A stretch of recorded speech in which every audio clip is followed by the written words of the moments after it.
I'm back with another really good project for winter.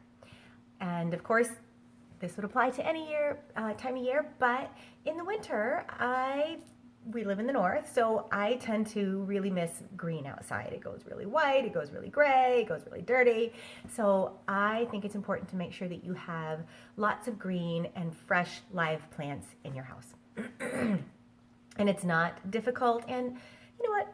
Plants are plants. Not all of us have a green thumb, and they're easy to replace if something tragic happens. So things to keep in mind when you are selecting plants: find one that will be suited to the amount of natural light in your space. Duh.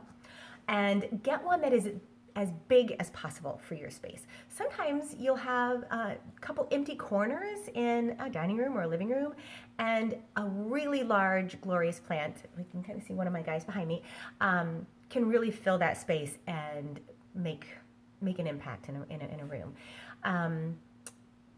The other thing that can really add significant value to those plants is the pot that you put it in should be beautiful and sculptural and art-like in its own right. So find something really gorgeous, maybe an accent color, something with texture that draws the eye and gives that plant a gorgeous base. And you can even get pots that have a bit of a stem, so you can make a big plant even bigger if you give it a nice big pot. The one thing to keep in mind with pots is dirt isn't always attractive, and you could always cover that up with seashells are really pretty, or moss is gorgeous, but if you have cats like I do, beautiful river rocks work great to cover the dirt, and the animals are no longer interested in digging in it, so that's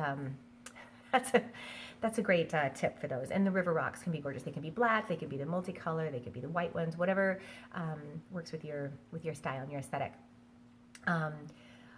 Really good tip when it comes to plants, and it took me a long time to find this magic invention, apparently. It's called a water meter. This thing is a lifesaver. It doesn't even use a battery. I don't know how this voodoo works, but you put this thing in your dirt and it will tell you whether it needs to be watered or not. I notoriously underwater and then feel really guilty and overwater, and the plants don't like either one of those, so this is a lifesaver. And they're super cheap. It's like, I don't know, $8 probably on Amazon. I'll try to find a link for you. And then I'm saying this because the fact that it's a real plant is really important. You don't get life in a room with a plastic plant. And you know, if it dies, just try again. Pick a different plant or just buy a new one. Don't feel guilty about it. But it's going to improve the air quality in your home, along with actually being life in your home.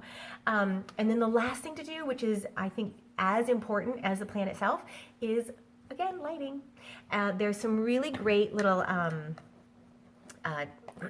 little teeny, not twinkle lights per se, but like little tiny delicate sparkle lights that you can add into a plant. This one is battery operated, and this one came with a timer, so you can put it on, it'll stay on for 6 hours, and it automatically shuts off for 18, and then the next day it'll do the 6 hours on. So as soon as you turn it on, that's when your 6-hour timer starts. So turn it on at, like, I don't know, 6 at night or whatever, and enjoy your pretty lit up plant.